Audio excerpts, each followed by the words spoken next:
You have woken up again at 3:17 in the morning, heart hammering against your ribs like something is trying to get out, or maybe something is trying to get in. No nightmare to point to, no sound that startled you, just that cold weight on your chest, the kind that makes you hold your breath and listen to the silence until the silence itself feels alive. You pull the blanket tighter, even though you are sweating. You stare at the ceiling, counting cracks you have memorized over months of sleepless nights. And you wonder why your body betrays you like this every single night while your roommate down the hall sleeps through sirens and thunderstorms without stirring once. You have tried everything: white noise apps, breathing exercises, even that expensive weighted blanket your sister swore by. You have prayed to short, desperate prayers shot upward like flares, hoping someone up there would see the smoke. But the fear always comes back. Same hour, same pressure, same hollow certainty that you are not safe even inside your own skin. Last Tuesday, you were on the subway heading home from work, forehead pressed against the cool glass, watching buildings blur past like pages in a book you cannot read. And you saw a man across the aisle, eyes closed, mouth slightly open, sleeping so deeply his head nodded with the train's rhythm. And you felt a sharp, ugly thing rise in your throat, not anger, not sadness, but envy. Raw, simple envy for a stranger's ability to surrender, to rest in a moving metal box surrounded by strangers. You who cannot close your eyes in your own locked apartment without scanning the shadows first. That night you broke, not with tears but with exhaustion so deep it felt like your bones had turned to sand. You stood in your kitchen at 2 in the morning drinking tap water straight from the glass and caught your reflection in the black window above the sink. Dark circles, hollow cheeks, hair sticking up where you had run your hands through it too many times. And in that ghost staring back, you did not see a warrior, you saw a refugee in your own life running from a war no one else can see. You put the glass down on the counter and whispered 2 words so quiet they barely left your lips: cover me. Not save me, not fix me, just cover me. And something shifted, not in the room, not in the air, but in the space behind your ribs where fear usually lives rent-free. Because cover is different from shield. A shield is something you hold up with trembling arms until your muscles give out. Cover is something that stands between you and the arrow before you even see it coming. And in that moment of total surrender, you touch the key everyone misses, buried under years of religious routine and spiritual performance. The hiding place is not a destination you reach after enough prayer points. It is a space you enter the moment you stop fighting alone. You opened your phone, scrolled past the devotionals, past the Bible apps, and landed on Psalm 91, not to read it but to live inside it. And there in verse 4, those 2 words stopped you. Feathers. Not armor, not fortress, but feathers. Soft, warm, living cover that breathes with you, adjusts to your shape, holds you without holding you down. And standing there in your kitchen with cold tile under bare feet, you felt for the first time what it means to rest in the shadow of something greater. Not a shadow of absence, but the shadow of presence, blocking every burning ray while letting through exactly the light you need to see the next step. The next morning you woke up different.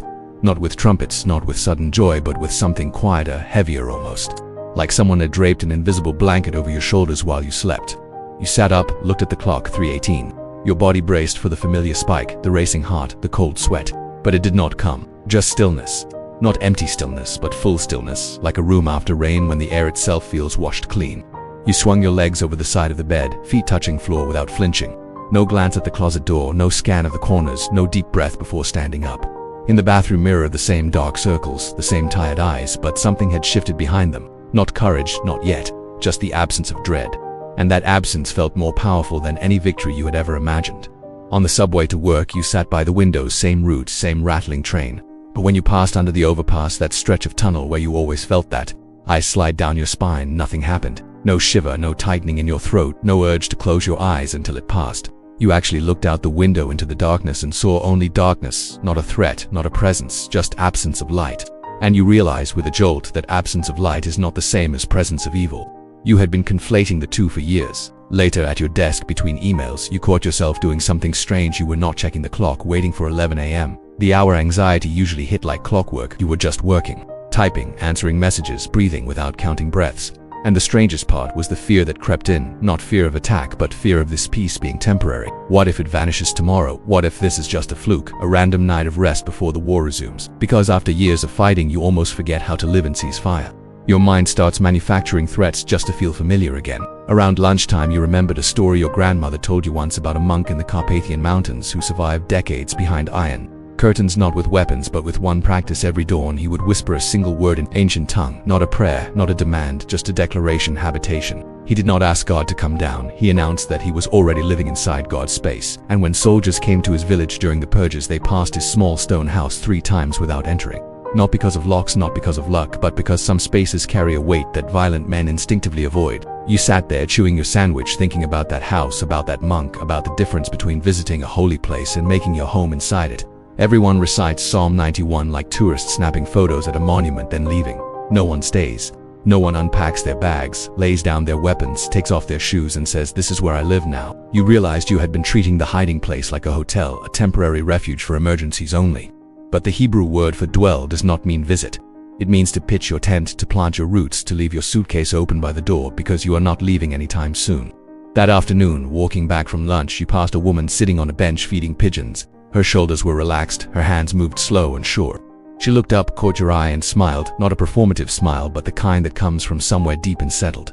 And you wondered, does she know she is dwelling somewhere safe, or did she just stumble into peace without knowing the address? Is peace a destination or a residence? You did not know the answer, but for the first time you felt the question was worth living inside. That evening you did not wait for fear to arrive. You went to your kitchen, sat at the small table, would cool under your palms and closed your eyes before sunset.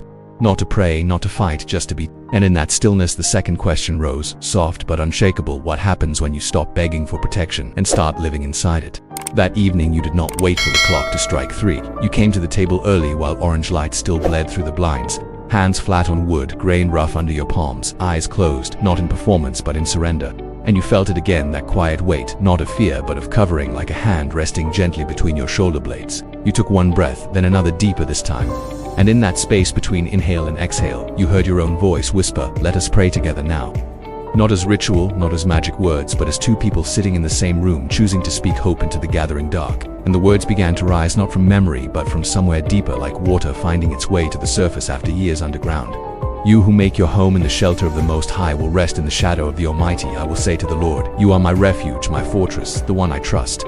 Because he will rescue you from hidden traps, from silent plagues that stalk without sound. He will cover you with his feathers, and under his wings you will find safety. His truth will be your armor, your shield. You will not fear the terror that stalks after dark, nor the arrow that flies by daylight, nor the plague that moves through shadows, nor the destruction that strikes at noon. Though 1,000 fall at your side, 10,000 at your right hand, it will not come near you. You will only watch with your eyes and see how the wicked are repaid. Because you have made the Lord your dwelling place, the Most High, your home. No harm will overtake you, no disaster will come near your tent. For he will command his angels concerning you to guard you in all your ways. They will lift you up in their hands, so you will not strike your foot against a stone. You will tread on the lion and the cobra. You will trample the great lion and the serpent. Because he loves me deeply, I will rescue him. I will protect him because he acknowledges my name. He will call on me and I will answer. I will be with him in trouble. I will deliver him and honor him. With long life I will satisfy him and show him my salvation. The last words left your lips not as sound, but as breath warm in the cooling room. And when silence returned, it was different, not empty, not waiting, not charged with threat. It was full. Like a room after rain when every surface holds the memory of water. You opened your eyes slowly. The kitchen was the same cracked tile, same humming refrigerator, same dust motes dancing in the last sliver of sun. But you were not the same, because you had not just recited words, you had crossed a threshold. You had not visited the hiding place, you had moved in. Left your shoes by the door, hung your coat on the hook, set your keys on the table and said, "This is home now." And home is not where nothing bad happens. Home is where you are not alone when bad things come. 3:13 a.m. Arrive not with a jolt, not with a gasp, but with a slow, gentle awareness, like waking inside. A dream where you already know you are safe. You turned in bed, pulled the blanket to your chin, not in fear but in comfort. And slept, not because the night had changed, but because you had finally stopped fighting it. You had learned the secret no one teaches. Protection is not a barrier, you build it, is a space you inhabit. And you were inside, now deep inside. Covered not by your own strength, but by something ancient, something feathered, something that breathes with you while you sleep. The phone rang at 6:33 a.m. Sharp, your brother's voice cracked through the speaker. Mom collapsed. They're taking her to Mercy now. Your body went ice water in veins, breath stuck halfway up your throat. The old panic surged, that free-fall sensation, floor vanishing beneath your feet, world tilting into slow motion. And in that exact second, before thought could form, something else rose beneath the fear, not louder, not flashier, just deeper, like bedrock under shifting sand. I will be with you in trouble. You did not hear it with ears, you felt it in your bones, not as promise but as present fact. You moved through the apartment on autopilot, shoes, keys, wallet, but your hands did not shake. In the car, traffic snarled, horns blared, a truck swerved inches from your bumper. Last month you would have screamed, cursed, slammed the wheel, felt rage boil up to mask the terror underneath.